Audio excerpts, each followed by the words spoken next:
Ben ritrovati al nostro consueto approfondimento finanziario e immobiliare. Quest'oggi parleremo di successione e distribuzione equa del patrimonio e dunque tutto quello che c'è da sapere sulle successioni ereditarie, sull'importanza appunto di un'equa ripartizione dei beni che, diciamocelo, garantisce pace e serenità in famiglia, ma parleremo anche di donazioni, di prestiti e dunque degli adempimenti e dei passi giusti da fare proprio per la corretta gestione del patrimonio, sempre appunto con l'accompagnamento dei giusti professionisti.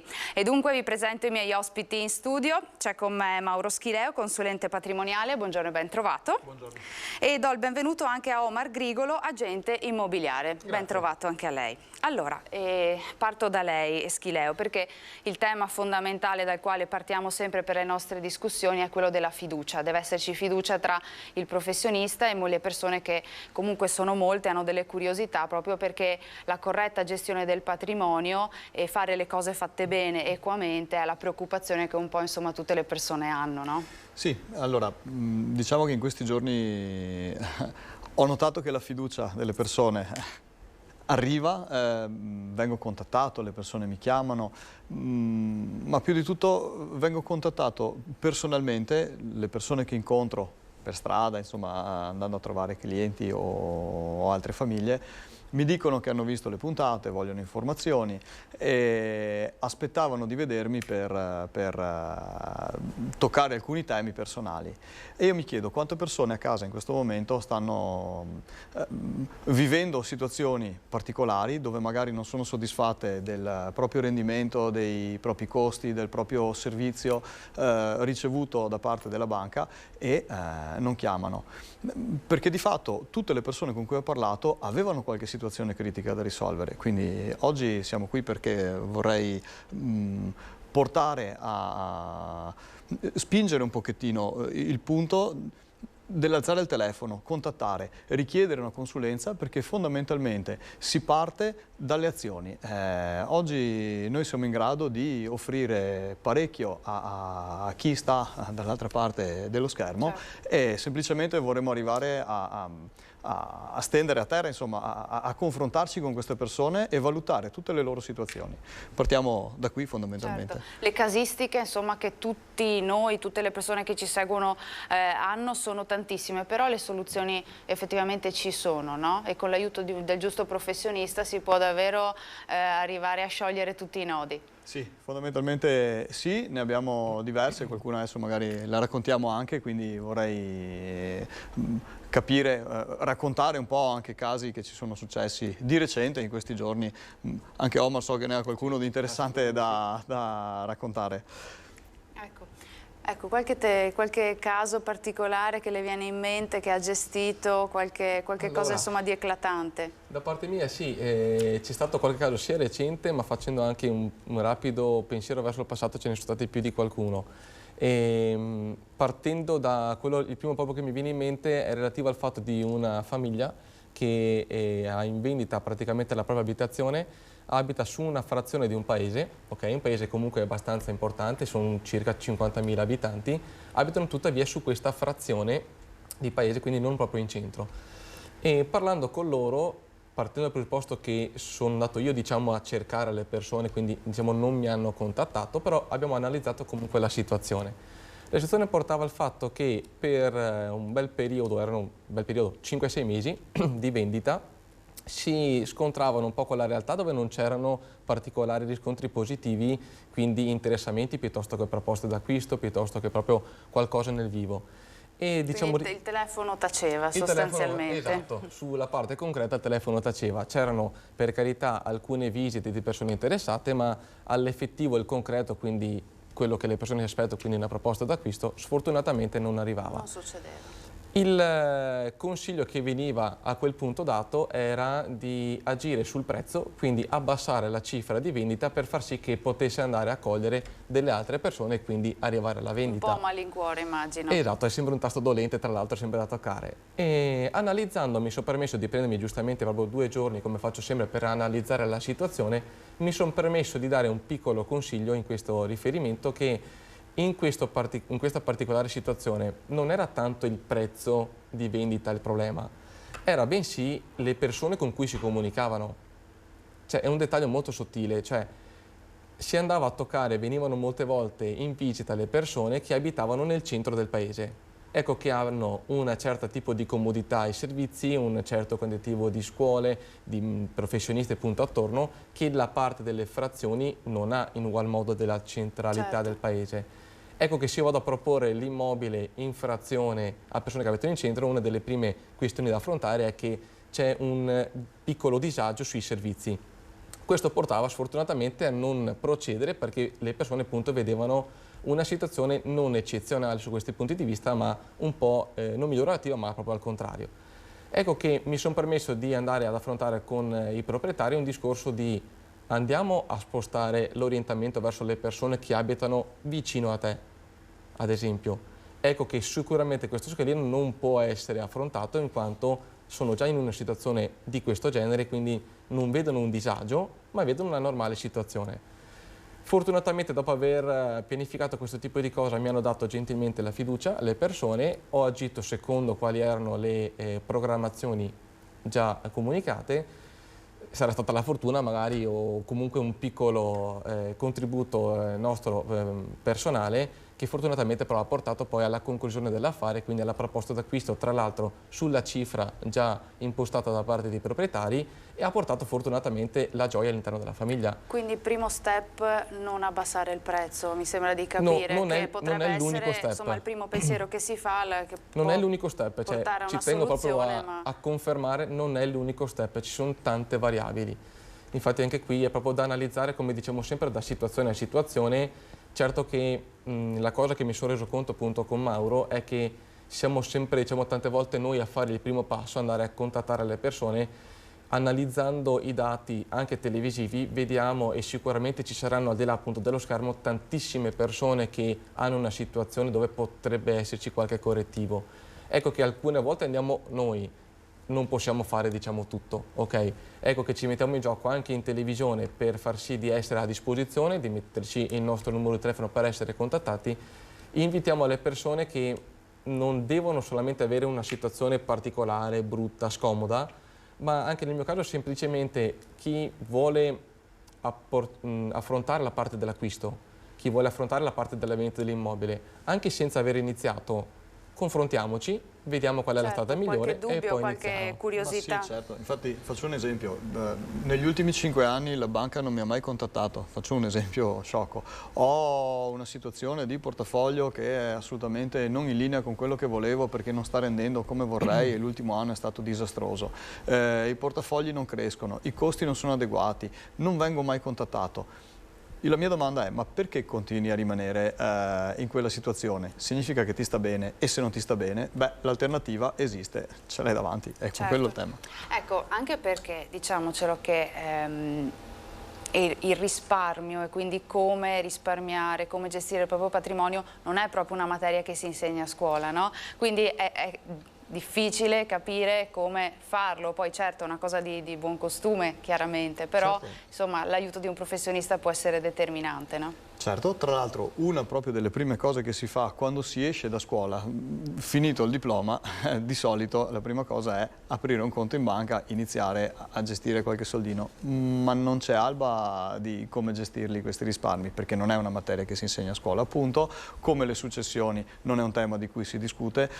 Eppure però impatta tutti ed è una cosa che facciamo tutto il giorno, tutti i giorni, da quando abbiamo 18 anni fino a quando siamo in vita. Quindi è un tema da valutare con attenzione e spesso e volentieri lo si prende un po' con sufficienza perché c'è un po' di disinteresse a riguardo, ma è un tema importante, o meglio, la famiglia, la salute sono i temi più importanti. Certo che se la famiglia e la salute sono ok, ci sono anche i soldi da gestire, insomma, gli immobili, il patrimonio adesso, ok. Allora, ecco, insomma, incominciamo dopo questa prima introduzione a introdurre anche temi nuovi, terminologie nuove, come ad esempio quello della nuda proprietà e dell'usufrutto. Insomma, sì, diffusissime queste due pratiche, diciamo così. Possiamo un po' spiegarle nel dettaglio? Allora, la proprietà è intesa come piena proprietà quando sono proprietario di un bene e lo utilizzo, ok? Quindi uso e proprietà assieme. Se voglio scindere e dividere queste due parti, posso dare la nuda proprietà nuda dall'uso e quindi chi utilizza il bene non ne è il proprietario e il proprietario è qualcun altro. Uno dei casi emblematici in cui insomma, viene spesso utilizzata questa logica dell'usufrutto è negli immobili, quindi spesso e volentieri rimango proprietario di un immobile ma lascio l'uso a qualcun altro, oppure rimango utilizzatore dell'immobile e do la proprietà a qualcun altro, normalmente i figli. Questo serve proprio perché nel caso di successione mio figlio sarà già proprietario dell'immobile e semplicemente finché sarò vivo lo potrò utilizzare. È una delle soluzioni che si utilizza per abbattere l'impatto fiscale nelle successioni ed è una soluzione pratica. Non è l'unica soluzione, non è sempre la migliore, non è detto che sia necessariamente quella da percorrere, però certamente insomma, spesso la si utilizza. È utilizzata spesso però appunto. È utilizzata fortunatamente spesso e si potrebbe fare sempre un attimino di più, in quanto chi ha un attimino più esperienza ha la capacità di poterla utilizzare. Parlo di esperienza inteso con chi ha più immobili, chi si affronta nella parte nell'immobiliare, quindi la compravendita per la terza, quarta, quinta volta durante la vita, allora capisce o magari entra su questo settore, non sempre. Infatti vediamo e vedo proprio personalmente molto più orientamento verso le donazioni, quindi il tema che abbiamo trattato appunto anche l'altra volta, certo. E che però è molto scomodo come abbiamo analizzato. Ecco che magari proprio una delle soluzioni potrebbe essere l'acquisto in nuda proprietà e usufrutto, perché poi andrebbe a sicuramente creare una discesa molto libera e tranquilla verso purtroppo magari delle situazioni che si potrebbero andare incontro, quindi anche la morte, dando proprio una tranquillità, al contrario della donazione che invece, come analizzato anche nella scorsa puntata, crea dei disagi anche per 20 anni, quindi è molto più scomoda la donazione. Va sempre ponderato, no? Perché ogni casistica è differente e ogni casistica ha bisogno di essere personalizzata. Certo. È proprio quello il tema, perché non esiste una famiglia uguale all'altra. Faccio un semplice esempio. Anzi, in realtà ho delle slide sulle quali poi io volevo discutere, certo, per parlare di successioni ereditarie. Ecco, vediamo proprio la prima, no? Perché i temi sono molti e sono anche complessi. Che cosa possiamo vedere in questa slide? Qua spiega, semplicemente vorrei toccare un tema dove si vede dalla slide, è una tabella di quote ereditarie in presenza di coniuge. Prendo questo esempio, facciamo coniuge con 2 o più figli, la terza riga partendo dall'altro. Di fatto, se io non facessi nulla in questo tipo di soluzione, il 33% del mio patrimonio andrebbe al coniuge e il 66% del patrimonio andrebbe ai figli diviso in parti uguali. Ok.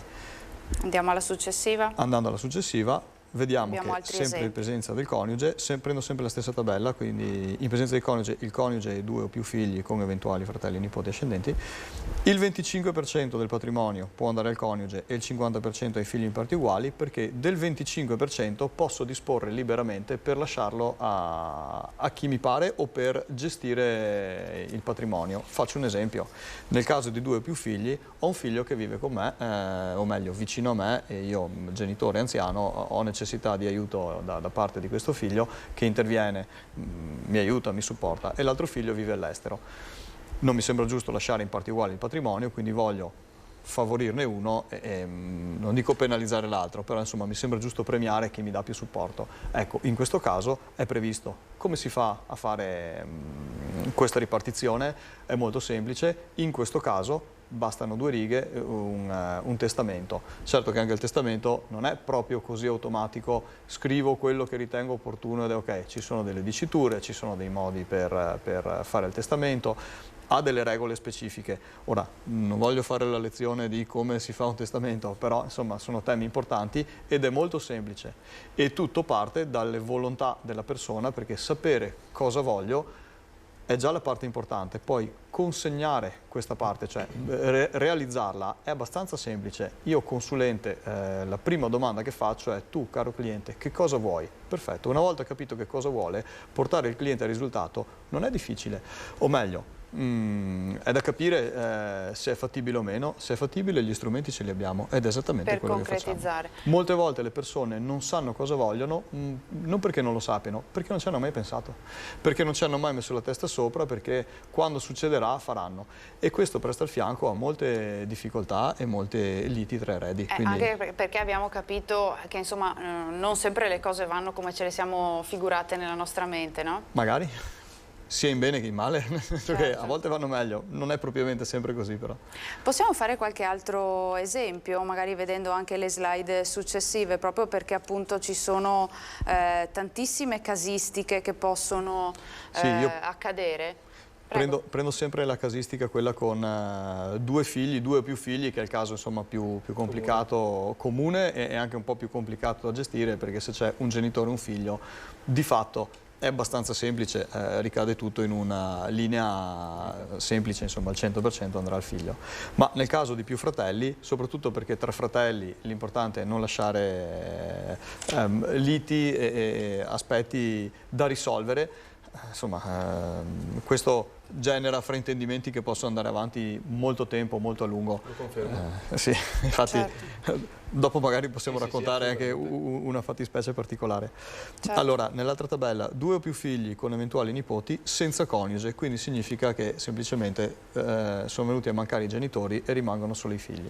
Certo. Tutto viene diviso in parti uguali tra i figli, oppure io posso, con un semplice testamento, disporre di un terzo del mio patrimonio per orientarlo dove ritengo opportuno. Faccio un esempio, volendo anche fuori dall'asse ereditario, perché magari ho entrambi i figli lontani e ho un amico vicino oppure un nipote o un parente, qualcuno che mi ha dato assistenza e ritengo giusto premiarlo con una parte del mio patrimonio perché insomma è un riconoscimento di gratitudine di quello che ha fatto in vita. Lo posso fare? Sì. Fino a quale quantità del patrimonio posso destinare queste somme a questa terza persona che non è uno dei miei figli? Ci sono delle tabelle specifiche.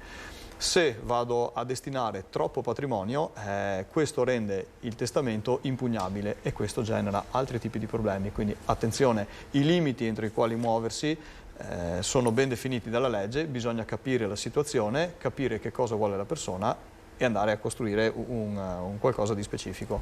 E la cosa bella è che i costi per costruire tutto questo sono minimi, cioè moneta, cioè, poche cose, poca quantità di denaro, perché spesso e volentieri si pensa che costi un sacco di soldi dover affrontare una successione ereditaria. Non è necessariamente vero, anzi alle volte non costa proprio niente. Quindi dipende da... In quali casi, per esempio? Io faccio questa domanda. Nel caso in cui si voglia procedere con un testamento olografo, significa fatto di mio pugno con i crismi dovuti, ok, che sia corretto, dove magari il patrimonio non eccede le quote, le franchigie dello Stato, dove non c'è un impatto fiscale, quindi non si vanno a pagare tasse, basta decidere dove andrà il patrimonio e semplicemente scriverlo in modo chiaro. Questo non costa assolutamente nulla. È un esempio. Bisogna capire bene se è l'esempio calzante per la persona che mi sta davanti, ma fondamentalmente mi è capitato più volte di valutare situazioni e risolvere con nessun esborso economico. Certo. Sì, questo però ha messo a riparo la famiglia da diverse liti. Prima di fare un esempio anche dal punto di vista immobiliare, vorrei che spiegassimo insieme questo grafico che comunque ci spiega molto bene che cosa succede senza testamento ma anche con l'aiuto del testamento. È proprio il primo grafico. Chi ce lo vuole spiegare? Allora, qui infatti si vede proprio bene con un coniuge e 2 figli, un terzo va al coniuge e 2 terzi vanno ai figli e questo è se io non dovessi fare nulla dal punto di vista successorio. Quindi se non ci fosse un testamento. Naturale successione. Prendo l'esempio di un genitore che ha magari 3 immobili e 3 figli, in questo caso il patrimonio, una moglie e dei figli e più immobili, gli immobili andrebbero divisi un terzo al coniuge e 2 terzi ai figli e tutti gli immobili nelle stesse quantità. Certo, nella slide successiva vediamo anche cosa è possibile invece con il testamento. Quella parte rossa che vediamo, a chi desidero lasciare quel 25% io posso influenzare una parte. Esempio, un immobile okay? Oppure semplicemente la parte liquida, denaro, oppure una composizione di questi, una parte immobili, una parte denaro, dipende come voglio costituire. Quote societarie, dipende, sono molte le soluzioni. Questa è la parte in cui posso influenzare. Andiamo alla successiva. Sì. Se non c'è il coniuge, in questo caso senza testamento. se non c'è il coniuge va al 100% in parti uguali ai figli, quindi di fatto se ho 2 figli 50 e 50, se invece ho la slide successiva voglio destinare una parte del patrimonio, in questo caso un terzo posso lasciarlo a chi mi pare. Quindi o favorire un figlio o qualcuno fuori dall'asse ereditario, riterrò io opportuno, io titolare proprietario dei miei beni disporrò liberamente e nessuno può contestare le mie scelte. Ecco, al di là di quella che può essere la normativa di legge, che insomma l'abbiamo anche spiegata, è davvero così difficile poi mettersi d'accordo anche tra familiari? Sì, diciamo che quando poi si tocca la parte economica e quando si tocca proprio il patrimonio andiamo nel vivo e tante volte lì ci si rende conto chi si ha davanti e come reagiscono le persone in situazioni delicate. Soprattutto sui patrimoni consistenti, se mi permetti. Sì, certo, lì probabilmente c'è insomma qualche maggiore interesse, ovviamente. Interesse e preoccupazione in più, certo. Infatti sono stato contattato in questi ultimi giorni, anzi scusatemi, siamo entrati noi in contatto e poi è venuto fuori tutto quanto il discorso e in questi ultimi giorni di una persona che appunto dispone di una proprietà molto importante. Nel corso del tempo purtroppo ha passato più tempo in causa che a dare seguito a quali potrebbero essere i suoi interessi. Tutto è partito a monte da una gestione probabilmente magari non idonea, nel senso che si sono trovati in un certo momento proprietari di questo terreno in quota a parte, ok? Nel terreno a fianco comunque il vicino, nonché anche parente, e purtroppo mi ha comunicato che sono passati 26 anni da quando hanno iniziato la causa. A quel punto ho avuto un po' di brividi perché 26 anni fa, se io vado a pensare a 26 anni, cosa è successo in 26 anni, dico caspita, era il 97, parliamo che la Francia ha vinto i mondiali nel 98, sono cadute le torri gemelle, crisi immobiliare, pandemia, ce ne sono passati di tutti i colori, c'era ancora la lira tra l'altro. E ancora oggi sono in... E ancora oggi, sembra che oggi si stiano comunque definendo. Insomma 26 anni di guerra tra famiglie. Purtroppo sì, questa qui è la realtà. Il concetto è che poi il tempo, da una parte mi è stato anche riferito, è passato velocemente, perché tante volte non ci si rende conto che il tempo passa. E la sfortuna, diciamo ad oggi, che uno dei requisiti, una delle condizioni di vendita della persona è di cercare di ritornare di tutti quanti anche le spese sostenute in questi 26 anni che purtroppo devo andare a comunicare anche in maniera reale perché non posso promettere mari e monti quanto non sono realizzabili. Ovviamente non posso andare a aumentare il valore di un immobile anche delle spese sostenute per cose che non danno valore all'immobile. Purtroppo la causa piuttosto che l'IMU non va a dar valore all'immobile.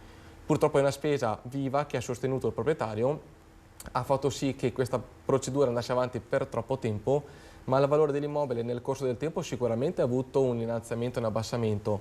Ad oggi c'è questa asticella di valore dell'immobile e io da professionista devo andare a dire questo è il valore, possiamo avere un margine di miglioramento dato al bacino magari che io posso attingere in quanto andiamo a comunicare con numerose persone, visto che l'agenzia che rappresento ha fortunatamente un bacino molto grande, ma dall'altra parte possiamo fare leggermente in più perché magari la persona che è più interessata può andare a spingerci leggermente in più rispetto al valore attuale dell'immobile, ma non può andare mai sicuramente a pagare tutte quante le spese di avvocato o di IMU sostenute, anche perché in questa fattispecie 26 anni non posso dire quanta è la cifra, però è stata molto importante. Possiamo immaginare che insomma sia consistente. Importante. Ma senza considerare il fatto che 26 anni senza mangiare il panettone assieme a Natale, che voglio dire, adesso io lo dico così in maniera goliardica, ma il concetto è di rapporti lesi in una famiglia, denaro speso irrecuperabile, affari fermi, perché di fatto quella proprietà è rimasta ferma e chissà quante volte avrebbero potuto ottimizzare affari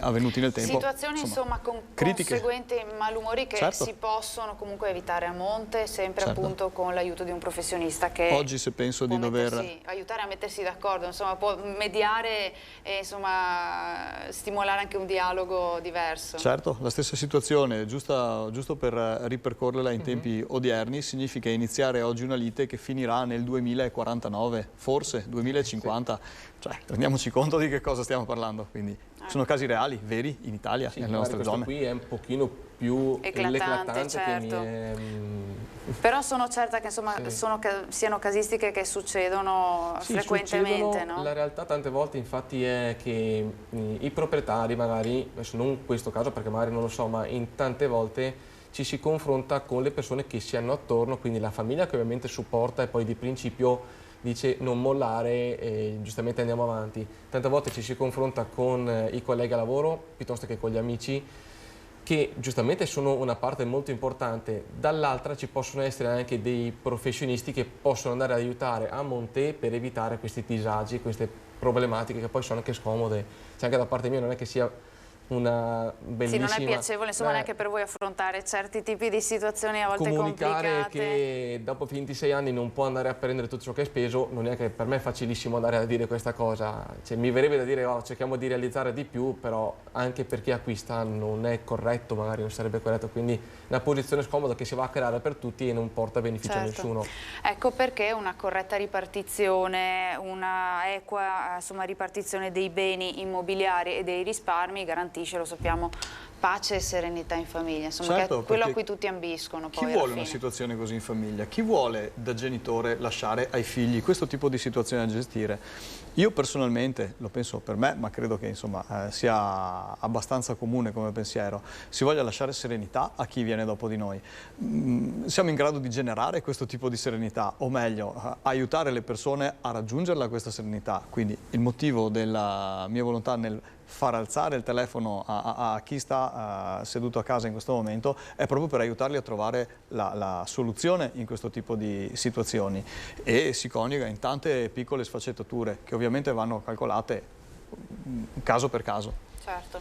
Abbiamo parlato di nuda proprietà e di usufrutto per quanto riguarda il tema immobiliare, però dobbiamo parlarne anche per quanto riguarda il deposito titoli. Ci aiuta un po' a fare chiarezza da questo punto di vista? Sì, allora non è così usuale dare la nuda proprietà e l'usufrutto anche del deposito titoli, ma da qualche anno esiste in Italia anche la possibilità di fare questo, quindi si può valutare il ragionamento di dare la nuda proprietà ai figli, insomma agli eredi in questo caso, chiunque essi siano, anche dell'aspetto finanziario, quindi non solamente immobiliare. Questo forse è un po' meno frequente rispetto appunto al tema immobiliare? Si conosce anche meno forse questa possibilità? Ed è anche un po' più complicato nella stesura, cioè nel poi scaricare a terra questo tipo di situazioni, però è possibile, lo si può fare. Questo è uno dei casi specifici in cui il fai da te non è opportuno, ecco, quindi qui bisogna essere intermediati, però è una soluzione esistente, e in famiglie dove magari il patrimonio è composto in parte predominante da risorse economiche e poco da parte immobiliare, e ce ne sono di famiglie così, sono soluzioni che possono essere valutate. Certo. Differentemente esistono anche le polizze, e questo è un altro tema di cui oggi vorrei anche parlare. Certo, anche da questo punto di vista, prima di andare in pubblicità, insomma, velocemente, da dove si parte, che cosa servono le polizze, quale può essere lo scopo di stipularle? Hanno diversi vantaggi le polizze. Uno su tutti è che escono dall'asse ereditario, quindi nel calcolo del mio asse ereditario, cioè quello che poi va in eredità, la polizza viene conteggiata a parte e quindi non rientra nell'asse ereditario, perciò su quella parte non pagherò le tasse di successione. Quindi un vantaggio, ecco. Certo. Ha il vantaggio anche di poter andare direttamente alle persone o alle persone che io vado a designare in polizza, cioè vado ad indicare specificatamente a chi voglio, quanta parte della polizza voglio che vada alle persone in caso morte, e quindi offre diversi vantaggi. Diciamo che questo è un tipo di soluzione che può andare bene per tutti, dipende, hanno dei costi diversi dall'investimento singolo perché la copertura assicurativa comporta qualche costo in più, ma a volte avere un piccolo costo in più può far risparmiare molte tasse, quindi va valutato. E allora questa è una soluzione che è sempre opportuno avere nella cassetta degli attrezzi e poi da capire se è utilizzabile o meno nella situazione attuale. Anche in questo caso va valutato caso per caso, no? Perché viene applicato quello certo. che è migliore per ogni tipo di situazione e di contesto. Ma certo, perché faccio un esempio, 2 famiglie identiche nella composizione del patrimonio e nel numero di eredi, magari non ha dei rapporti uguali, perché semplicemente una famiglia con 2 genitori e 3 figli, stesso patrimonio, stessa liquidità, stesso tutto, però magari da una parte vanno d'accordo e dall'altra non vanno d'accordo. Questo cambia notevolmente l'approccio alla scelta di strumenti da inserire, la costruzione dell'asse ereditario, cioè, va capita la situazione familiare nel dettaglio, quindi sì, non basta soltanto avere i numeri per rispondere, non è sufficiente, o meglio, questa è una soluzione molto sommaria che di solito è quella che trovo di frequente, perché quando chiedo alle persone che cos'hai nel portafoglio e qual è la tua situazione attuale, mi rispondono con precisione e alla seconda domanda è quello che vuoi, quasi sempre la risposta è no. Allora mi chiedo, ma questi professionisti che hanno dall'altra parte, cioè, hanno capito cosa vuole il cliente, spesso e volentieri non glielo chiedono nemmeno, devono vendere il prodotto e quindi quello va bene. Ma non è così che funziona. Io sui miei soldi vorrei, sul mio patrimonio, immobili, denaro, eccetera, vorrei che chi mi sta davanti mi ascoltasse, vorrei che chi mi sta davanti capisse cosa voglio e poi si adoperasse per portare queste soluzioni. Questo è quello che vuole un professionista, è quello che facciamo noi, Certo. è quello che vogliamo continuare a fare. Allora, noi ci fermiamo per una breve pausa di pubblicità, rimanete con noi perché poi parleremo di nuove costruzioni immobiliari e quindi anche da questo punto di vista cosa è bene fare, e ci sono anche arrivate tante domande da casa a cui poi risponderemo. Ci vediamo tra poco.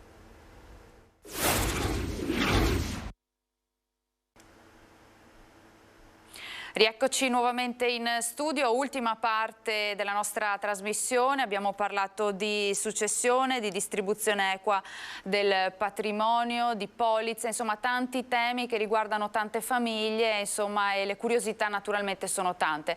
In quest'ultima parte in particolare parliamo di nuove costruzioni e quindi Grigolo, le chiedo, per quelle persone che hanno in previsione l'acquisto da un costruttore, quali sono le tassazioni, quali sono le attuali agevolazioni, un po' una panoramica? Sì, allora, le nuove costruzioni ad oggi hanno delle imposte importanti. La prima è l'IVA effettiva che va a toccare l'acquisto di una nuova abitazione, che è del 4% per l'acquisto come prima casa e il 10% per l'acquisto della seconda casa. Parliamo di percentuale di IVA sul prezzo di compravendita, quindi facendo un rapido esempio, nell'acquisto di un'abitazione da 200.000 euro, il 4% parliamo di 8.000 euro di IVA da versare allo Stato per l'acquisto. Differente appunto per la seconda casa, che si parla di un 10% del valore dell'immobile, quindi aumentiamo drasticamente. Questa è una delle, l'IVA è una proprio delle spese che va incontro a una persona ad oggi per l'acquisto e che giustamente tante volte allontana anche l'acquisto verso la nuova costruzione per queste spese molto importanti. E aggiungendo magari anche il fatto che ultimamente la nuova costruzione, con il rialzo dei prezzi e con tante casistiche, purtroppo è andata tante volte alle stelle, fa tante volte proprio allontanare il cliente dall'acquisto della nuova costruzione. Fortunatamente sono qui anche proprio a condividere che questa sia la realtà. D'altra parte ci sono anche delle possibili soluzioni, che alcune magari vado a dirle oggi, altre magari andiamo ad analizzarle anche personalmente in base alla costruzione che si sta cercando, perché fortunatamente ci sono sia delle agevolazioni che lo Stato allo stesso modo poi mette a disposizione, quanto ci sono delle realtà che a monte vengono analizzate da professionisti, quindi sia dalla parte dell'agenzia immobiliare quanto anche da architetti, tutta quanta la struttura del retro, che porta fortunatamente a poter comprare la nuova costruzione, perché tanti oggi proprio sento parlare di ma la nuova costruzione costa troppo, non riesco neanche ad avvicinarmi. Fortunatamente, avendo proprio e potendo toccare con mano questa realtà nel vivo, ok, vedo sia che c'è comunque una possibilità ampia, parlo sempre di costruzioni che io tratto, non delle altre ovviamente, c'è una possibilità ampia di poterle considerare proprio anche tante volte nel prenotarle piuttosto che proprio acquistarle. Vale la pena questo? Vale la pena sicuramente essere messi a conoscenza. Cosa vuol dire? Io ho la fortuna comunque di far parte di questa agenzia che con le nuove costruzioni possiamo comunque avere gli orizzonti in tutto quanto il Veneto, ok? Alcune volte anche fuori del Veneto verso la Lombardia e l'Emilia Romagna. E tutte quante le operazioni vengono analizzate a monte, ok? Ecco che il concetto principale non è che il valore dei materiali sia rialzato di un 40%, allora il costo dell'abitazione deve essere più 40%. Questo è quello che succede nella maggior parte delle volte. È quello che, avendolo capito, non possiamo aver fatto anche noi, altrimenti si andava incontro purtroppo a un insuccesso. Quello che si cerca di fare a monte invece è mettere a disposizione degli immobili affinché possano essere acquistati dalle persone, valutati e acquistati, non mettere nel mercato degli immobili che nessuno compra. È una perdita di tempo per l'agenzia immobiliare, è una perdita di tempo per il costruttore, è una perdita di tempo per anche la persona che sta cercando, in quanto proprio si vede completamente disallineata. Certo. Da parte nostra viene studiato tutto quanto, viene messo comunque anche a conoscenza che lo Stato, come dicevo prima, richiede un IVA importante, perché all'effettivo purtroppo sono tante migliaia di euro che si devono versare. Dall'altra parte, ad oggi ad esempio, c'è comunque un'agevolazione, una detrazione che una persona che si affaccia all'acquisto di una nuova costruzione può portare in capo, quindi una detrazione del 50% dell'IVA che ho parlato prima. Quindi si recupera la metà. Si recupera la metà ed è importante, oltre che è proprio un'agevolazione da conoscere, facendo presente che questo tipo di agevolazione non è solamente per l'acquisto di una prima casa, ma anche per una seconda casa. Cioè, la detrazione rimane uguale sia per l'acquisto della prima che della seconda casa? Esattamente, quindi il 4% o il 10% di IVA da versare, okay? Il 50% viene portato in detrazione, deve essere spiegato come vi dicendo, però viene proprio recuperato.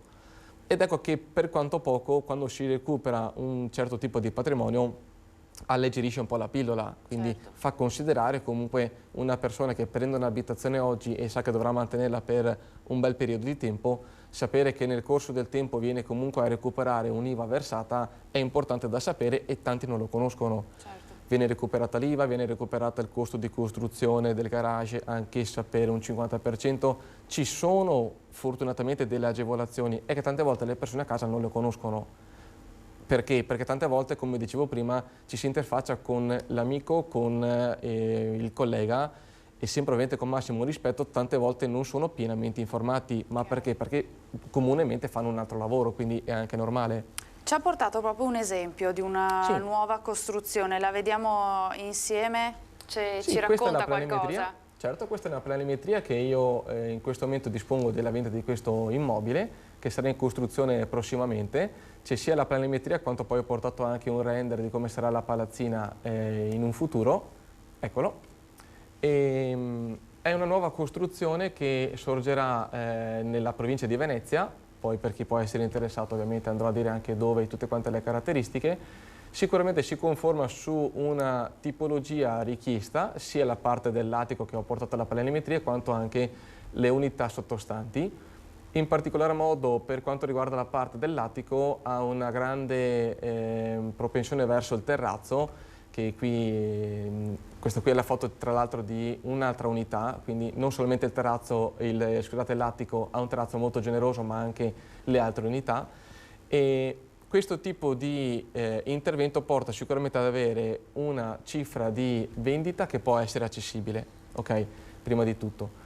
Come seconda cosa, da parte nostra, avendo studiato a monte, siamo andati a capire quale potrebbe essere, qual è effettivamente il valore attuale dell'immobile e quanto viene messo a disposizione ad oggi per chi è interessato. All'effettivo quell'immobile studiato a mercato ad oggi avrebbe un valore indicativamente di 380.000 euro per la zona dove si trova e per le caratteristiche. Per una serie di caratteristiche. Assolutamente sì. Le caratteristiche che abbiamo visto appunto prima in planimetria, parliamo di 250 metri quadri di terrazzo, ok, che gira tutto quanto attorno all'abitazione, una zona giorno molto importante che sono circa 45 metri quadri, equivalenti a circa un mini appartamento completo di soggiorno, cottura, camera e bagno e disimpegno, quindi solamente nella zona giorno, con ottimi affacci appunto all'esterno, Il tutto quanto per la zona, le caratteristiche, la comodità, i servizi e l'accesso autostradale porta a un valore di 380.000 euro. Ad oggi, ma questa cosa appunto non può andare avanti fino alla fine, ad oggi la cifra che ho la possibilità di dire e le persone hanno la possibilità di prenotare è di 345.000 euro. Quindi a fronte di un impegno non particolare, ovviamente da parte dei possibili acquirenti, è mettere a disposizione questo immobile a un valore inferiore. Ovviamente magari si deve tener conto di una tempistica poi di realizzazione. Il concetto che ho preso come accordo è che chi ferma oggi, tenendo conto che ha la tempistica poi di realizzazione, va a risparmiare sul prezzo di acquisto. Quindi la prenotazione, insomma, permette appunto di risparmiare. Ma c'è un po' di difficoltà nel acquistare un immobile che ha una nuova costruzione, che quindi non si può andare fisicamente a vedere, ce lo si può solo immaginare? Allora, c'è una grande difficoltà, sono il primo a dirlo, e sapendo che c'è questa grandissima difficoltà abbiamo cercato di sopperire a questa difficoltà. Come? Analizzerò e spiegherò giustamente per chi ha interesse e chi ci chiama. Comunque c'è possibilità, e lo dico proprio con anche un po' di fierezza, diciamo, di toccare con mano anche se l'immobile non è ancora stato realizzato. Ovviamente non sarà lo stesso perché stiamo parlando in questo momento di area, ma stiamo andando verso proprio a una riproduzione o proprio far toccare con mano alle persone questo tipo di realtà, anche se non è costruita, e fortunatamente le persone con cui condivido questa esperienza sono molto felici perché riescono proprio a sentire l'atmosfera, riescono a sentire la distribuzione degli spazi, riescono a percepire effettivamente qual è il prodotto. Ecco che il risultato finale è che chi poi ha proprio l'interesse comunque si approccia alla prenotazione, quindi non è che viene a fare un giro giusto per e poi si blocca. Fortunatamente rendiamo proprio e facciamo toccare con mano tutte quante le caratteristiche, al fine che una persona poi non ha più dubbi, perché io devo arrivare a quell'obiettivo, la persona non avere più alcun dubbio sull'immobile che andrà ad abitare. Acquistare, certo. Ed è una bella soddisfazione essere riusciti comunque a creare questa cosa, perché comunemente magari non è frequente. Dato che non è frequente, le persone non lo sanno, sono qui apposta per comunicarlo. Per comunicarlo, certo.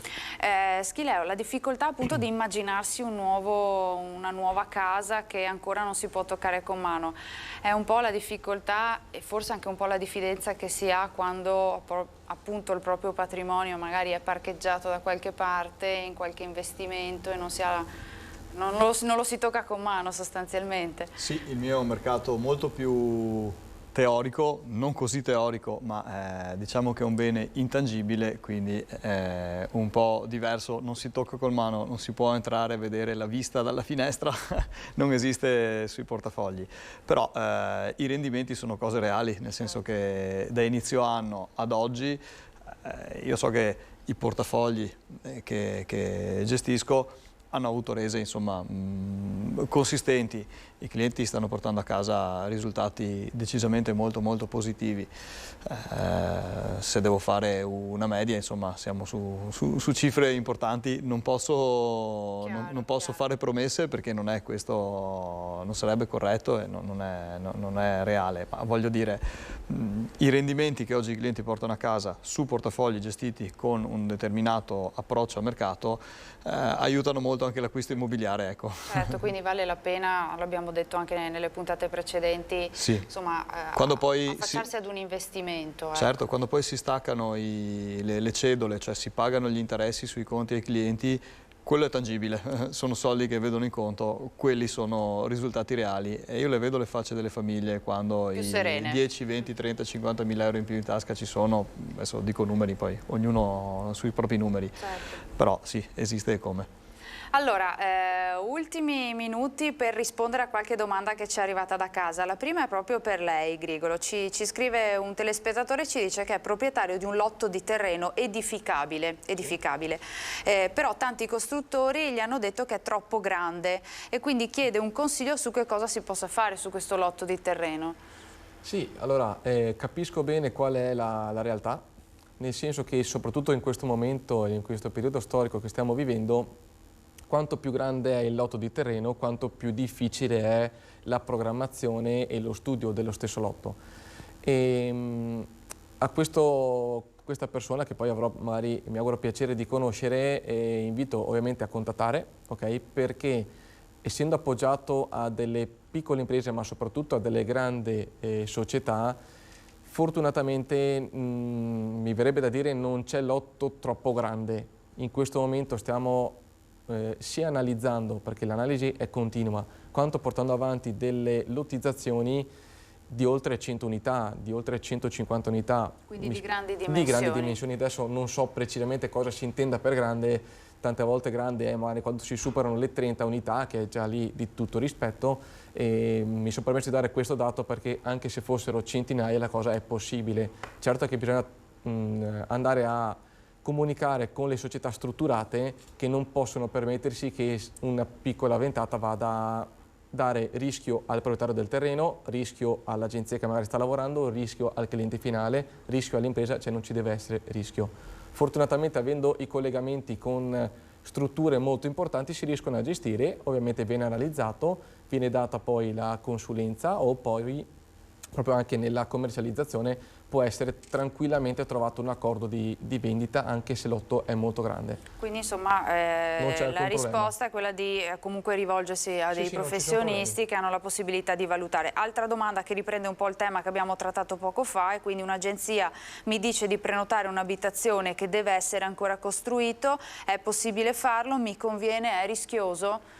Allora, parlo per le mie, nel senso che nel mondo ci sono tante situazioni da tenere in considerazione, tanti rischi, questo senza ombra di dubbio.